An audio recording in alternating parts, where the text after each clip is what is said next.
Alright, hey guys, taking a little break from backlogging right now, because I got a little bit of a craving for some Advance Wars gameplay, and nobody watches backlogging anyways, okay? That's just my own personal project, right? But this is Earth vs. Mars. This is the demo they released on Steam on July 25th, about a week ago now, and I just thought it was pretty neat.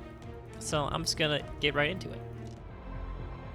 Now, there's a lot of settings here. Just so you know, this is not a comprehensive rundown of the demo. This is basically a lowest turn completion. I'm just going to destroy the demo because I think it's funny. But for this first level, all we're going to need is a full cheetah and fly wings. Alright? That way you'll get 5 movement and flying. And that's important because ground units cannot target flying units in this game. Unless they're specifically anti-air units like the Stingray right here. CO does not matter. Get her flyer. Or flying cheetah, as I will lovingly call John Randall here. Don't care about this. You can read that through if you want to. So we need to get both these tanks out. The second tank is very important. The point of that is to get the mortifier over here to bait this way instead of the other way. Because if it goes the other way, then we can't win anymore. So we're here, port Stingray. That's all we need to do.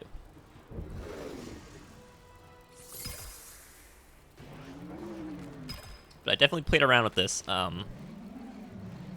For like 5 hours. I just thought it was just fun to just mess around with. So here we are.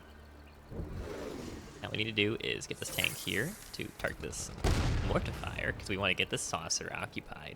Put this tank right here. And normally you want to put this on like planes, right? But the thing is, if you put it on planes, right here, their tank will attack your tank, and then their UFO will attack your spliced unit instead of the tank. So, I don't know what it is, but that extra, like 6 damage to the tank that the laser tank does to the tank makes the UFO target this instead of the spliced unit, which is pretty cool, you ask me. Get our Stingray a little bit closer, and this thing can move 4 spaces and attack 3, and it one-shots air units, basically. So that's going to be important if it moves a certain way. Okay, let's move this way. Sometimes it moves the other way.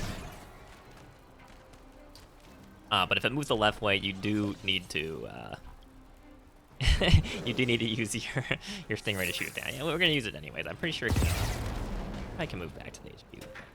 We're gonna use this really cool ability that the cheetah head gives, which lets you move and attack twice in a turn.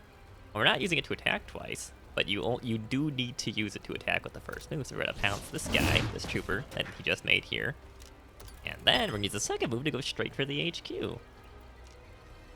We can just end our turn. It's all good. While this Mars turn is going on, this is developed by Relic Entertainment. It's their smaller lab. It's literally called like Relic Labs, I think. It's their like little indie game, like smaller, like mobile type-esque game. All the mini stuff. It's not their big development team that makes like Dawn of War and Company of Heroes. But anyways, that'll just wrap this up, and we win. What's it called? Downtown Showdown in 4 turns. Pretty cool. Pretty cool. Second one, Independence Bay. We are going to need a full cheetah. So I'm going to show you how it works here. So you get your new recruit, your new volunteer, and this is where you use all your creatures. You only need the cheetah for this person. Oh, we're just going full cheetah. And I'm sure this currency matters in like the full game of the release. And according to that first page, where like when you close the game, it's going to have like 30 campaign levels of like good multiplayer games and versus. A lot of cool stuff. So this is a very limited purview of the game, but we're gonna go full cheetah with this character. That's John Harper, and I don't know what causes this. Sometimes it deploys your first selection on the right side instead of the left side, but we are gonna need Annabelle Corman as a backup strategy just in case. But we want our full cheetah on the left side, and you'll notice it has 5.5 movement instead of 5. And that is kind of important. See, like I don't know why it does this. Like sometimes I don't know how to select these to like go where you want them to. Let's try that again. Look here. I don't really know what caused it, if I could be honest, but food for thought. We want the cheetah on the left side. We want the full cheetah on the left side so they can run straight to this capture right away, because this is a capture to win, and it's quicker to just capture 6 properties and go to their HQ. And we actually are going to use basically every single unit we start with, which is pretty neat if you ask me for this strategy. Get this tank over here, that's important. The Skyhawk, these things are pricey. They're 2,800 by the way. Like, ooh. We don't buy them. We buy Sky Carrier, it doesn't matter. Infantry or heavy, doesn't matter. Pick either one. Now, anyway, so this is Relic Labs from Relic Labs, a little smaller project, and it's like it uses the splicing mechanic from their RTS way back when, 22 years ago, 2003, Impossible Creatures, where you splice different animals together to create new units in an RTS, which I thought was a really cool idea. And if you want to learn more about that, Giant Grant Games does a whole video discussing it and like gushing over the mechanic and wishing it came back. Well, here we are. It's back. Turn-based strategy, sure, but yeah. And as you'll notice, units actually get picked up on the side of helicopters. Or I should say transport, sorry. We're just gonna dump this off right here. And another cool thing that I think is awesome about this game is your transports themselves can pick up.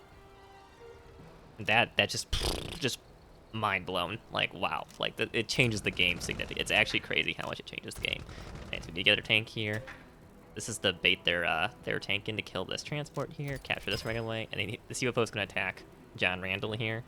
Flying cheetah. So we're actually going to use our Skyhawk here to bait him in some more. And I'm probably just gonna make another sky carrier just in case. You don't actually need to do this, but it's just a safety thing. So the AI in this game, unlike Advanced Wars, doesn't seem to care too much about you capturing cities. They care if you capture the HQ quite a lot more than if you capture the cities, but cities themselves they don't care about. And yeah, you know, our cheetah's gonna take a little bit of beating here. That's okay. Just leave him. He's trying his best. Let him live his life.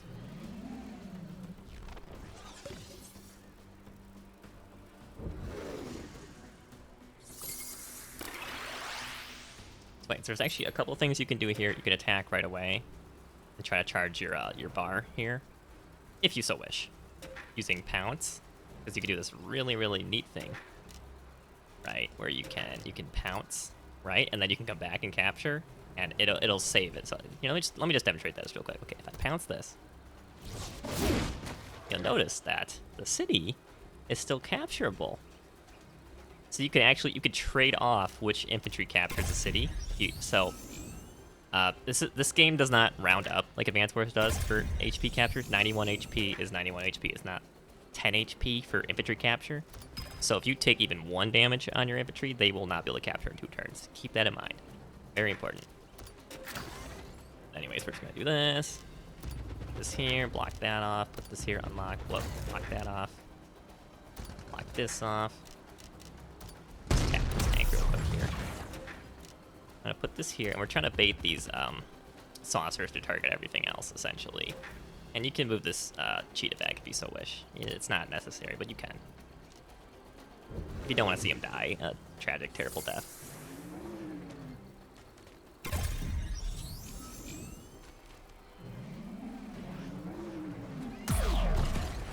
And it should target the transports. It costs more than my infantry does. But if the saucer or the tank does target the heavy here, you can use Field Medic, which is absolutely crazy because it heals. Let's just show this real quick. Here, cheetah here. Here, cheetah here. Look at this. Field Medic. 50 HP. Isn't that just insane? We got a full Andy Hyper upgrade. Like, that's just insane. But we're just gonna capture this one to finish up our second battle in 4 turns. Pretty cool. Another map destroyed. Of Independence Bay. And we're gonna do one last one, Hazy Hills, and we actually need 2 of the exact same flyers. I have them here, John Randall and May Long, but we need 2 cheetah flyers, basically.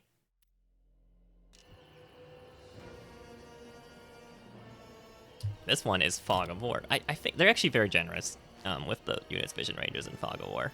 We're just gonna choose Annabelle, because it might come into play. They do actually change what they build sometimes.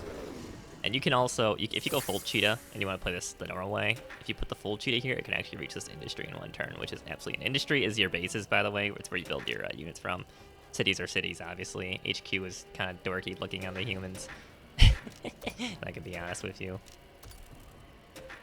But anyways, I got a tank this way. This way. This guy up here, unload this right here, get a heavy. You don't really do this whole thing. I haven't optimized this as much as the other ones, but I think this is a pretty good strategy so far. Now sometimes he'll actually buy a second mortifier here on this first turn. He might have actually done it here. It makes things a little trickier to deal with, but it's not so bad. But his first mortifier will be here. So we just need to walk. So their mortifiers can move 1, 2, 3, 4, and then shoot 3. So that's their version of the Stingray, which is our anti-air unit right here. Except it's way better than this. In my opinion, it's way better than the Stingray. Like, it's so much better. It's like actually discussing how strong the mortifier is. I think it's too strong, but that's me. Transport. Tank here. So we just want to lead their tank away, essentially. This guy right here. Their turn.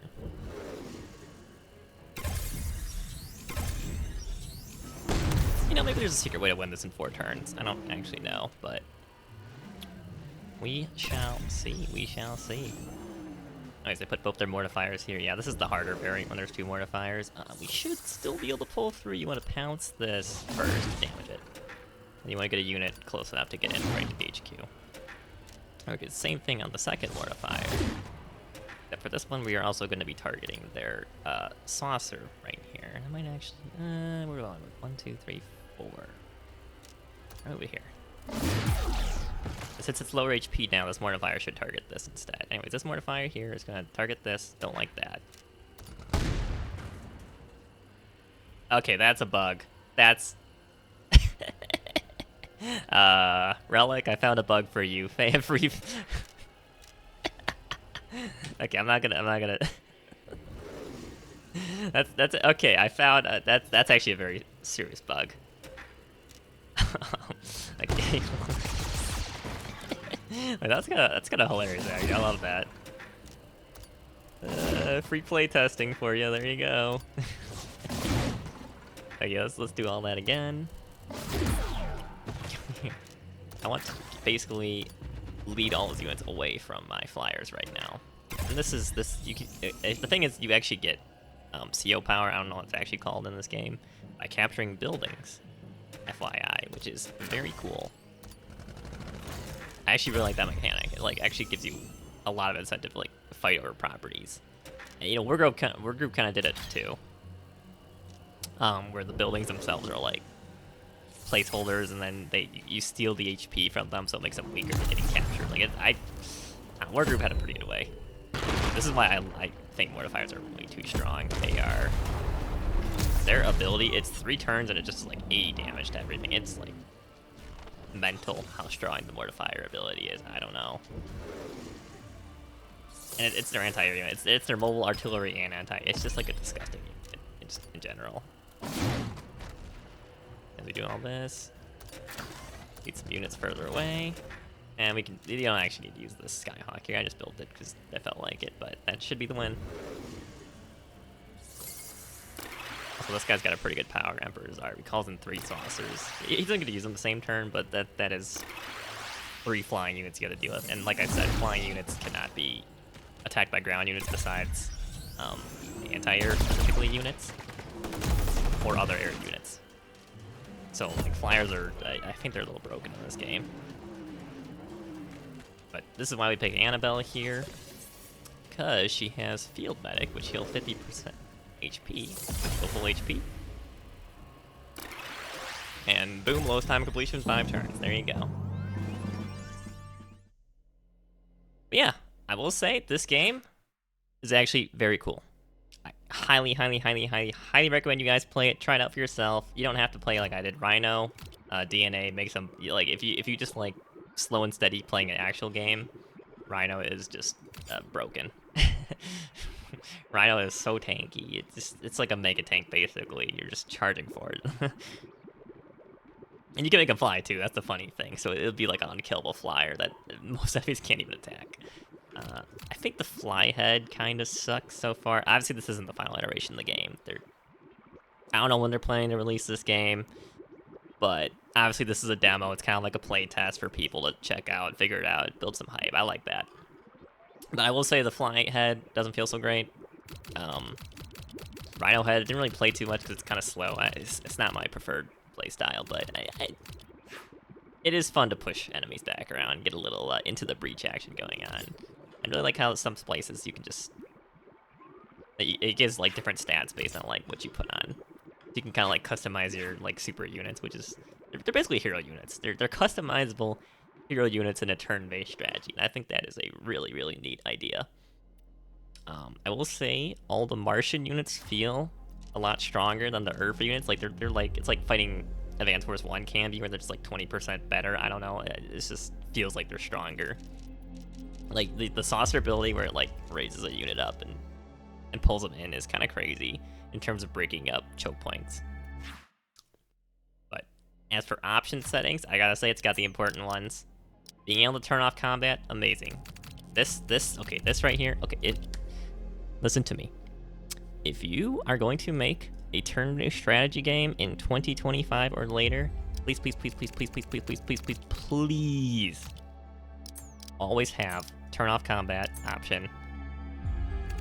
Always have units move faster. I do not play turn-based strategies on less than 2 times speed anymore nowadays. And that's coming from me, where I'm willing to sit through movies that I don't enjoy, or like whole sessions, and like I watched like a flame working demo at the Museum of Glass once, and I was yawning the whole time, but it was still interesting. Like, I appreciate boredom. I appreciate boredom as a person.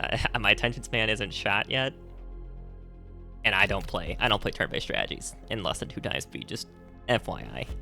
So, this setting, excellent. Include production buildings and turn order, pretty cool. I like that. Show pop-up on turn if action turn. This is really good for if you're like forgetful a lot of times. You can turn all these off. Being able to turn all these off, excellent, amazing.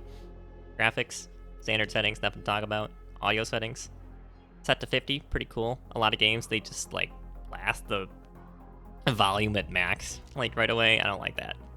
But these are all the important options. They actually chose all the important options. So this game is headed in a very, very good direction.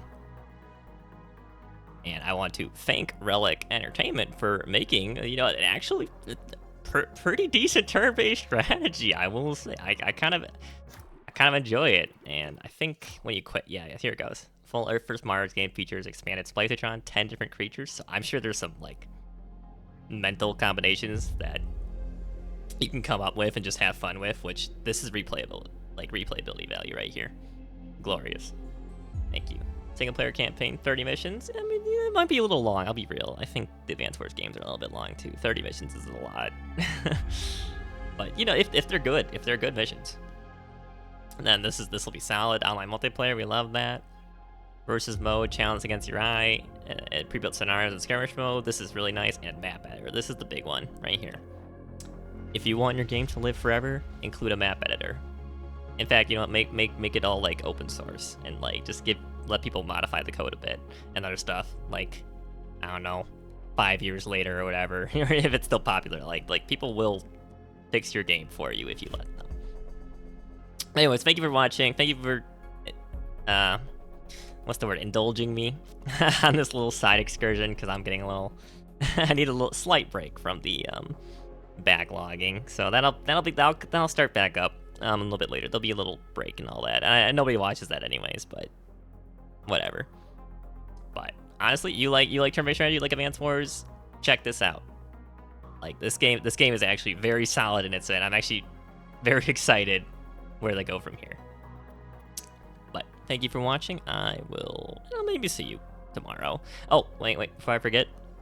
When I'm done with my backlogging, I have some plans. Assuming nothing comes up. More Advance Wars stuff content. I'll probably play through Advance Wars Alpha. I've actually been reading. I haven't been watching Biggest Dingus's videos because I want to figure out everything for myself. But I have been studying the Google Docs he put together and how like the AI behaves and everything, so I can like abuse that and like figure out some really cheeky strategies and like lowest. There's no way I'm gonna beat Biggest Dingus. Like that guy, he's girl, gal, I don't know who, but they're crazy.